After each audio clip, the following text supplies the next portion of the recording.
Today, I want to talk to you about my favorite fern, the ostrich fern. More specifically, the ostrich fern fiddlehead. Ostrich fern fiddleheads are completely edible when cooked and can be identified by that brown, papery scale-like covering. They're also completely hairless and have a concave groove on the underside of the stem. You can see here.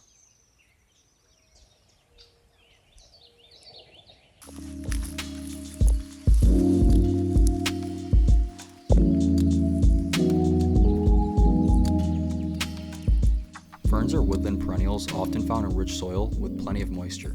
They can handle full sun as long as there's enough water nearby, but grow best in partial shade, being an understory plant. There's about 380 types of documented ferns in North America alone. Of these 300 plus varieties, there are three main species common in my area: ostrich fern, cinnamon fern, and royal fern. While the three edible types mentioned can totally be eaten, they must first be cooked well to release their mildly toxic properties that can give you nausea and dizziness if eaten raw. So if you're like me and have a bad habit of eating greens on the go, consider pausing when foraging for these. They're delicious once boiled and sauteed, so it's well worth the wait, I promise. So here we have the cinnamon fern, easy to identify by its cinnamon brown appearance and fuzzy hairs. The stalks or fronds are quite thin and wispy compared to ostrich fern, and the curled fiddleheads lack that brown scaly covering. I passed on harvesting the cinnamon fern due to how thin they were compared to ostrich ferns. Growing alongside cinnamon fern, we have the royal fern. The first thing to take note of with royal ferns are the fuzzy hairs that cover a good portion of the fronds. These hairs begin to shed the taller the fern gets, and they do get pretty tall, standing proud at 6 feet. Now, regardless of the type of fern, most fiddleheads emerge in early spring, and the tender shoots are typically foraged anywhere from late April to early June. Just know that once they uncoil, they become inedible, so you want to pick them when they're still young and haven't quite woken up yet. So I realize if you're a total novice to fiddleheads, that probably makes sense, but still sounds a bit vague. So I'll give you some examples of ones I'd harvest and others I'd pass on. No surprise, this one's quite grown out, and judging by the open fronds and height of the plant, it's safe to say that this one's a no-go. As a general rule, stick to fiddleheads that are still coiled up and 6 inches or shorter. You can be flexible with this rule, but you have to know what you're looking for and why you're looking for it. I'll explain. This next example is pushing 8 to 9 inches, and there's only 2 of them as opposed to a cluster, so I pass on this plant. This is one of those iffy ones where the fiddleheads aren't growing at the same rate, and I might harvest the shorter one as long as its leaves are still tucked in. Heading over to the last example, this is just the old withered part of last year's growth. In fact, it looks similar to the leftover clusters of rusty brown spore cases that harden on the fronds before opening to release dust-like spores, similar to mushrooms. Zooming in on this season's fiddleheads, the quantity is perfect, but these won't be ready for a few more days.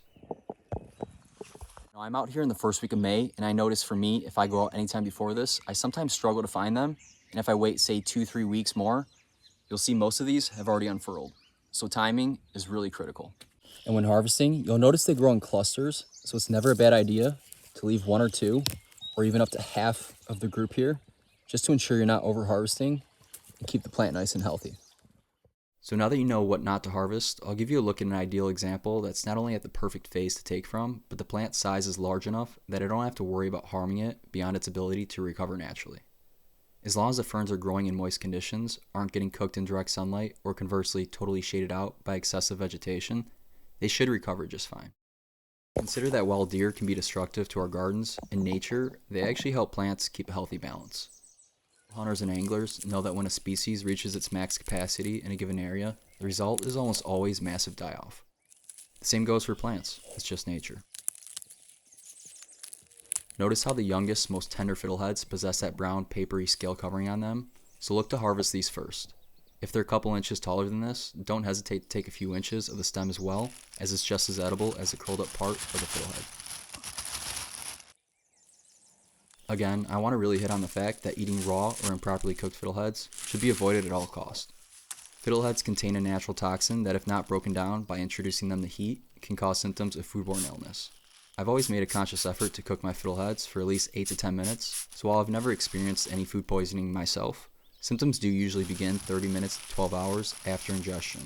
These symptoms can include nausea, vomiting, diarrhea, abdominal cramps, and headaches. Basically, your typical food poisoning routine. No fun. So after about 5-10 minutes, this is what I harvested. taking about half of the fiddles from each plant. You can see there's no need to be greedy. You can absolutely harvest these sustainably. It only takes a couple minutes.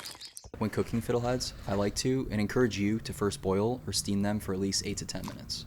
Some people say 8 minutes, others recommend 15, but I've never experienced any issues myself in this 8 to 10 minute range in case you're confused by the differing opinions. Personally, I think this is a good range to ensure they get cooked to the point of being tender and edible, but still firm. Another opinion floating around is that you have to change out the water at least once to help remove any bitter toxins released in the cooking process.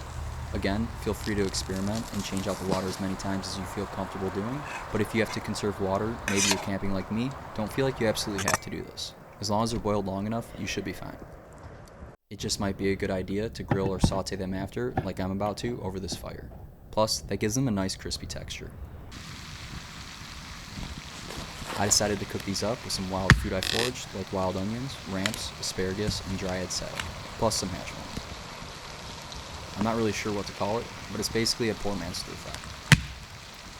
When I'm cooking anything over a fire, I try not to overthink it, as it's almost a guarantee it's gonna taste good. There's just something magical about an open fire and a well-seasoned cast iron.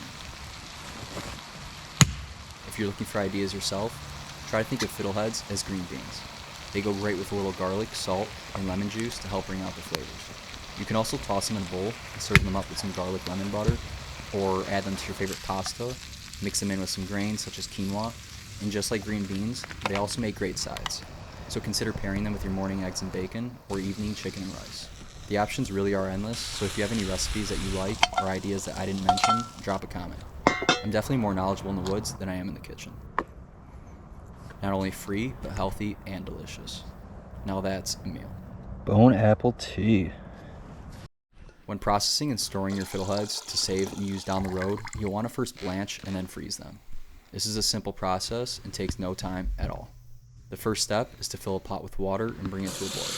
As you're waiting for your water to heat up, start to wash off the fiddleheads to remove any bugs or debris that may have made it home with you. You can begin to remove the brown scales at this point, but don't spend too much time on them, as most of them will fall off as you blanch the fiddleheads in a minute. Once your water reaches a rolling boil, go ahead and add in your fiddleheads. This will reduce the water temp, so raise the heat if needed, and once it reaches a boil again, peep the time and wait 4 to 5 minutes. You don't want to overcook them, so it's important not to leave them in for too long.